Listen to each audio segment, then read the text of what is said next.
ओम साई राम। आप सुन रहे हैं साई फरिश्ते कविता की वाणी, जहाँ बाबा आपकी थकान को दूर करते हैं और अपनी छाया में आपको विश्राम देते हैं। चलिए शुरू करते हैं। तुम्हें पता भी है कि तुम कितने मजबूत हो। इतना सब कुछ सहने के बाद भी तुमने खुद को संभाला हुआ है, और ये ना कोई साधारण बात नहीं है।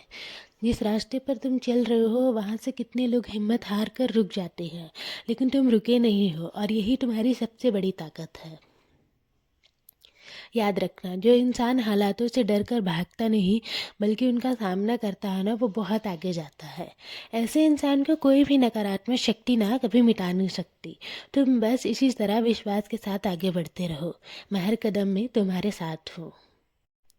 और हाँ, दूसरों की खुशियों में शामिल होना, उनकी खासियतों को पहचान कर उन्हें बधाई देना, ये तुम्हारा संस्कार है। इसे भूलो मत। चाहे जन्मदिन हो, शादी की सालगिरह हो या कोई सफलता हो, तुम अपनी तरफ से अपना कर्तव्य जरूर निभाओगे, सबको बधाई दोगे। मैं नहीं चाहता कि कोई तुम पर उंगली उठाए, और मैं किसी को उठाने भी नहीं दूंगा।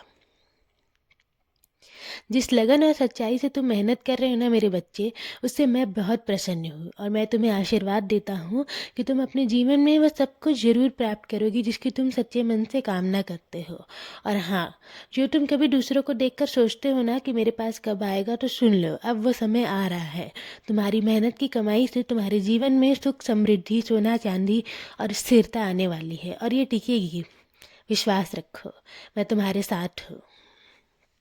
जो लोग विवाह को लेकर परेशान है ना, उनके मन में मैं बताना चाहता हूँ कि देरी का मतलब इनकार नहीं होता है। हर चीज़ का ना एक निश्चित समय होता है, और वही समय सबसे उत्तम होता है, क्योंकि हम नहीं जानते क्या सही है और क्या गलत।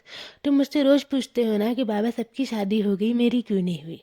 पर क्या तुम जानते हो, अगर समय से पहले बंधन बन जाए तो वो रिश्ता बोझ बन जाता है।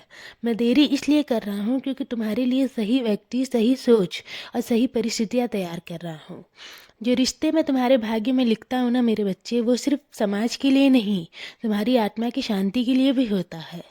तुम दूसरों को देखकर खुद को कभी भी कम मत समझना। किसी की जल्दी उसकी परीक्षा हो जाती है, और तुम्हारी जो परीक्षा है ना, वो आशीर्वाद बनकर तुम्हारे पास आएगी। तुम चिंता मत करो, बस विश्वास रखो। जब मैं तुम्हें विवाह के बंधन में बांधूंगा ना, तो ऐसा साथी दूंगा जो तुम्हें रोने नहीं, संभालने आएगा, और कभी रोने नहीं देगा।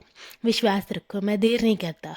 मैं सही समय पर सब कुछ करता हूँ, तुम्हें अपना चमत्कार दिखाता हूँ। तुम बस धीरज रखो। अब अपने दिल को हल्का करो। मेरी कृपा सदैव तुम पर और तुम्हारे पूरे परिवार पर ऐसे ही बनी रहेगी।